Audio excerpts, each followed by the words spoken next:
सलाम, नमस्ते, सत श्री अकाल। मैं हूं रजा और आप देख रहे हैं रजाग्राफी की सबसे खास रिपोर्ट, अंतरराष्ट्रीय प्राइम टाइम रिपोर्ट। एक वीडियो के अंदर दुनिया की तमाम बड़ी खबर आसान और सिंपल भाषा में मैं आपको बताऊंगा। रिपोर्ट से खुलासा यह हुआ है कि जो पाकिस्तान बार बार अमेरिका के चक्कर काट रहा है और यहां तक कि पाकिस्तान की पूरी गवर्नमेंट ही पूरी उठकर डेलीगेशन जा रही है डोनाल्ड ट्रंप से मिलने, उसके पीछे वजह बहुत सारी हैं, जिनमें एक मेन वजह यह है कि पाकिस्तान को अमेरिकी एडवांस F-16 फाइटर जेट और चाहिए। जी हां, और इसलिए क्योंकि पहले से पाकिस्तान के पास अमेरिका के F-16 फाइटर जेट हैं, लेकिन फिलहाल अब पाकिस्तान को F-16 की और तलब है।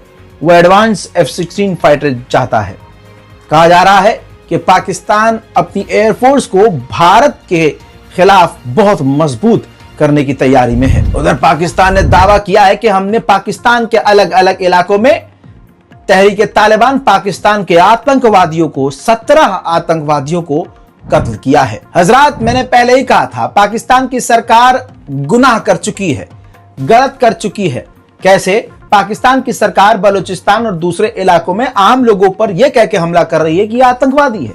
पता नहीं शहबाज शरीफ को डोनाल्ड ट्रंप को क्या दिखाना है कि भैया पता नहीं हम कितने बड़े आतंकवादियों को अपने मुल्क में मार रहे हैं। हाल फिलहाल में उसने बलूचिस्तान के इलाके पे हवाई हमला करवा दिया जिसमें आम लोग मारे गए।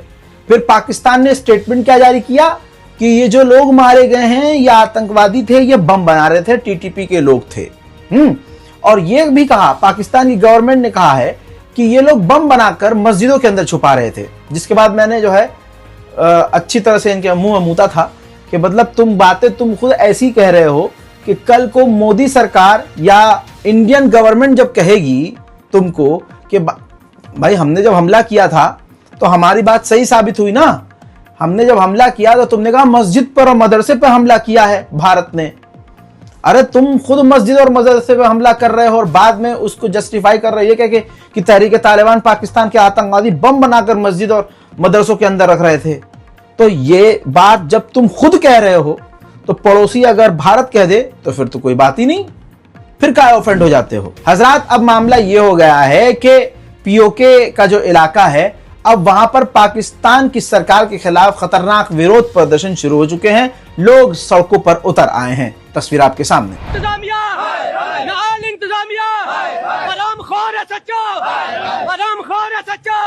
काली वर्दी काली बेड़ा, काली वर्दी काली बेड़ा, काली वर्दी काली बेड़ा, काली वर्दी काली बेड़ा।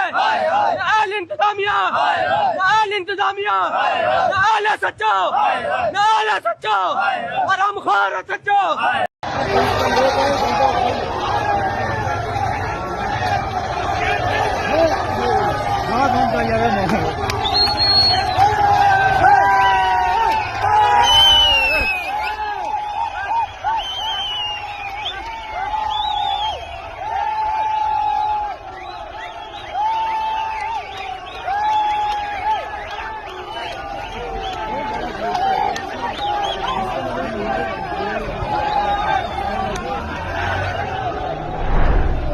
यह बात कई बार आई है सामने कि पाकिस्तान को चलाने वाली सरकार नहीं है, पाकिस्तान की आर्मी पाकिस्तान को चला रही है।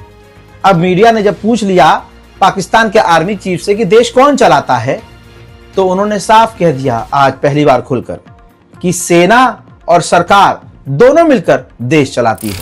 वहीं यूएन के अंदर पाकिस्तान ने जो खुद की जीत घोषित कर ली कि हां हम जीते हैं और भारत हारा है और हम बहुत बढ़िया तरीके से जीते हैं, हमने भारत का ये कर दिया वो कर दिया, तो भारत सरकार ने यूएन के अंदर कहा कि अगर पाकिस्तान को वो जले हुए हैंगर, जले हुए रनवे, वो तबाही के मंजर देखकर लगता है कि ये उनकी जीत है, तो बेशक से वो एंजॉय करें।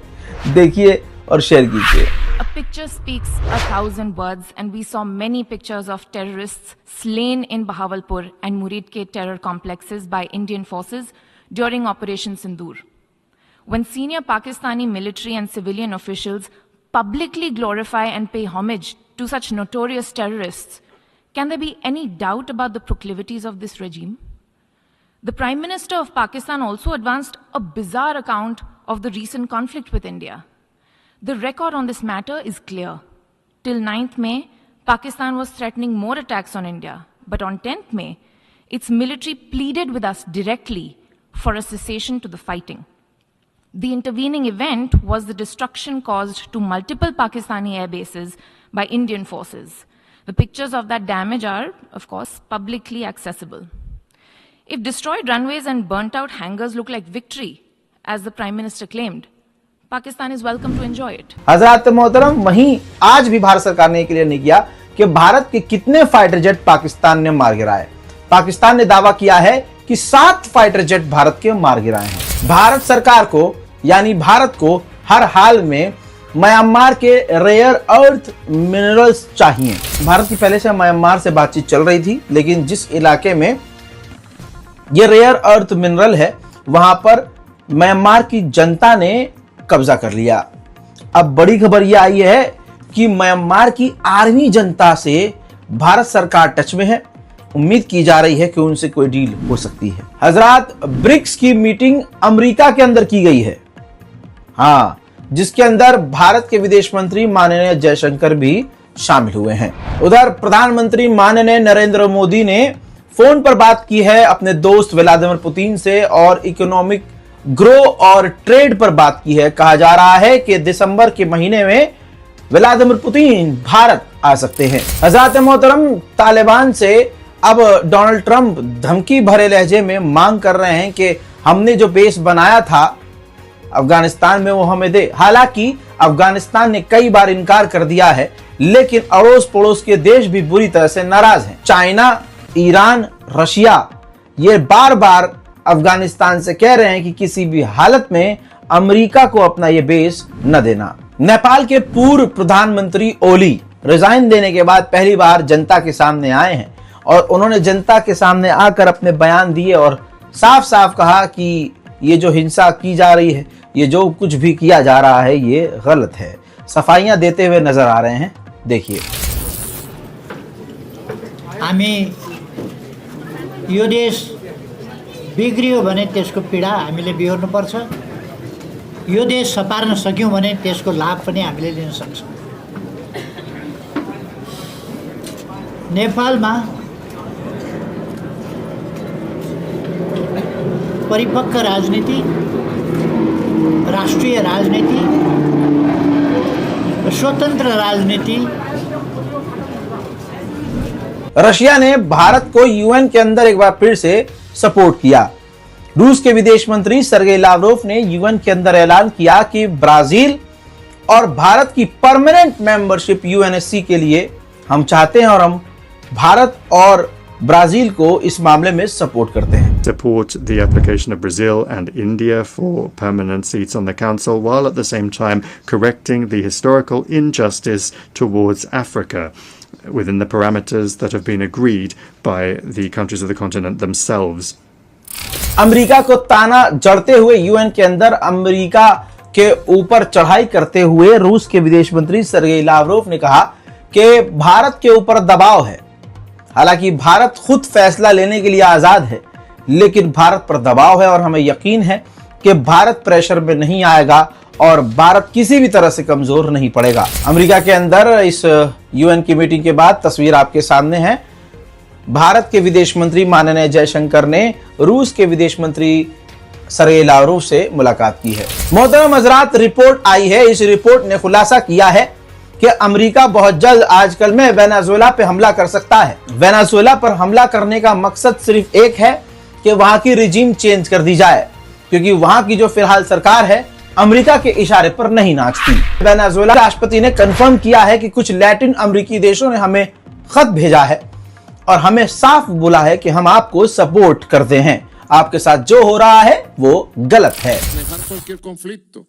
O sea, 8 regiones de defensa integral. Los militares que nos ven de América Latina, que son muchos, me han mandado cartas, militares de los países hermanos de Sudamérica, diciendo si tocan a Venezuela, nos tocan a todos. America के अंदर New York में ही Venezuela के विदेश मंत्री से Iran के विदेश मंत्री ने मुलाकात की है। दोस्तों, फिलहाल के अंतरराष्ट्रीय प्राइम टाइम शो में आज और अभी के लिए इतना ही। चैनल को सब्सक्राइब कीजिए, वीडियो को शेयर कीजिए, दुआओं में याद रखिए। जय हिंद।